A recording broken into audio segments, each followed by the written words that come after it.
Bonjour et bienvenue dans les extraits de Storylifique, le podcast 100% outdoor.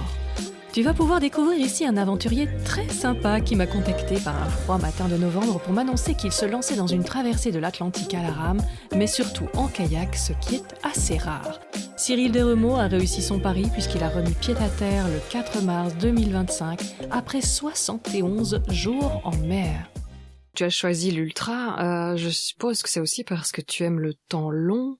Que permet ce temps long de vraiment s'installer? Je pense qu'il faut plusieurs jours pour s'installer dans le temps long. Forcément, on n'a pas vraiment l'habitude dans nos vies trépidantes.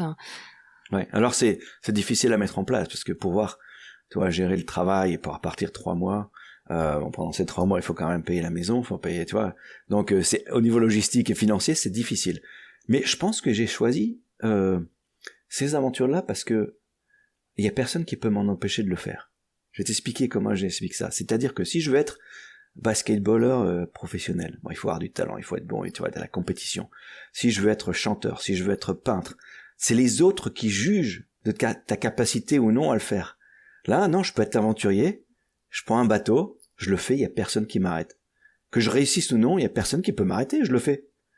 Et alors après, c'est pas vraiment le goût du long, c'est simplement que je me suis trouvé un talent à gérer le mental, et en fait, je suis pas très bon à tout. Enfin, je suis pas très rapide, je suis pas très musclé, je suis pas bon électricien, je suis pas bon en médecine, mais j'arrive à toucher à tout. Donc en fait, j'ai trouvé une discipline dans laquelle il faut être comme un couteau suisse, savoir gérer son mental, savoir gérer son physique, savoir gérer tout ça quoi. En fait, fabriquer le bateau, être passionné, et donc ça me va bien, mais oui, c'est pas pour tout le monde de pouvoir traverser.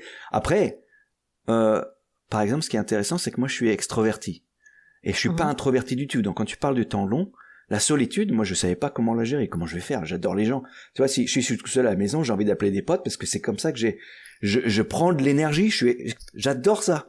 Alors que je suis tout seul, c'est comment je vais gérer ça. Et en fait, j'ai dû l'apprendre et j'ai découvert que j'aimais être seul et je l'aurais jamais su sans être sur le bateau. Et la façon dont je l'explique, c'est que quand t'es extroverti comme moi, à partir du moment où tu as le choix, je vais toujours appeler des gens. Alors c'est comme si, si tu le comparais à une journée, je vivais, le soleil se lève, je me réveille, le soleil se couche, je me couche. Donc être introverti, ce serait vivre la nuit, d'accord? Extroverti, c'est vivre le jour. Moi, je sais pas ce que c'est la nuit, j'ai pas envie de vivre la nuit. Et là, tu parles avec un introverti qui te demande, je recharge mes batteries en étant tout seul. Attends mec, c'est complètement différent de ma façon de fonctionner, d'accord? Et en fait, cette traversée m'a obligé à comprendre ce que c'était de vivre la nuit. Tu comprends un peu donc ça veut dire que l'introverti qui me dit, mais attends, d'être tout seul, c'est génial, c'est comme quand tu marches à 4 heures du matin, il y a personne dans les rues, t'entends un hibou, tu vois, il y a une paix, voilà, et moi en fait, je la connaissais pas du tout. Donc, je suis un extroverti qui aime être tout seul maintenant. Et c'est peut-être pour ça que j'ai décidé de faire l'Atlantique, parce que ça me manquait. Ah ouais. Ah, incroyable. Puis le temps de réflexion aussi peut-être. Oh mais ça t'as le temps, je peux te dire que faut faire attention parce que justement t'as tellement t'es tout seul, donc tu penses tout seul et puis tu réfléchis et parfois ça peut partir en boucle et pour pas dire autre chose. Et donc il faut savoir en sucette. Il faut savoir en fait s'auto-observer et observer ses façons de penser. Donc cette capacité à s'observer soi-même est critique. Ouais. Là, c'est important. Oui, tu disais observer le physique aussi, parce qu'il faut pas négliger prendre soin de son corps pour que les petits bobos ne deviennent pas des grosses infections qui te pourrissent ou te rendent très difficile à ce moment-là même la traversée. Enfin, c'est un travail il faut rester méticuleux aussi dans une rigueur, oui, tout à fait. Mais l'hygiène, c'est hyper important. Tu imagines, je marche pas pendant 3 mois, donc je suis assis sur les fesses. Voilà, je peux avoir des boutons, il y a le sel qui arrive. Regarde, tu vas te baigner là à la plage là, et puis je demande simplement de rentrer à la maison et tu dors dans ton lit sans prendre une douche. Ça gratte, tu vois, t'as le sel partout. Mais t'imagines, c'est ça, mais pendant 3 mois.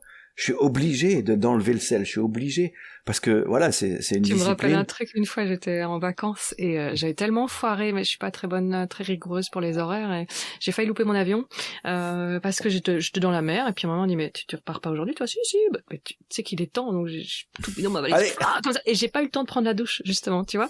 Donc j'ai fait une traversée transatlantique, heureusement c'était en avion, mais enfin bon, ça a quand même fait quelque chose. Je peux te dire, j'étais quand même contente de prendre ma douche en rentrant à la maison parce que effectivement c'était pas très confortable, je me sentais un peu poisseuse là.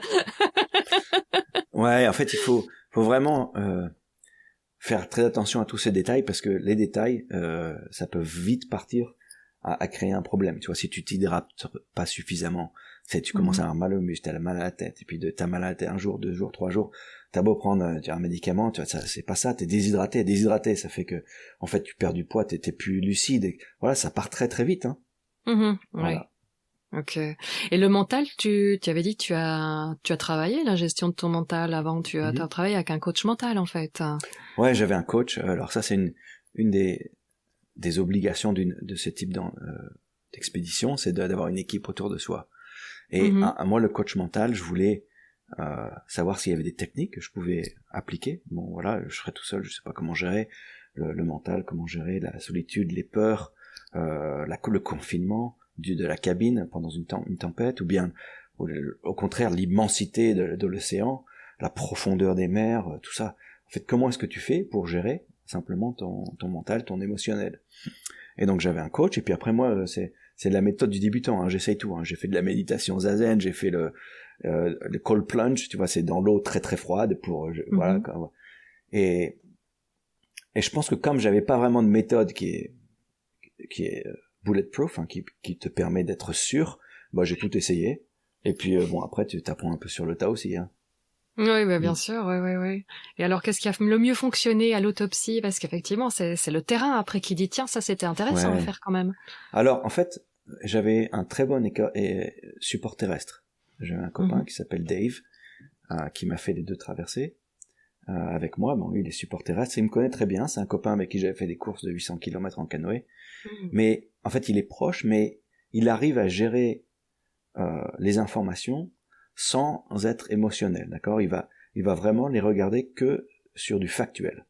Donc si jamais j'ai un problème, je commence à péter les plombs, ok, d'accord, qu'est-ce qui se passe?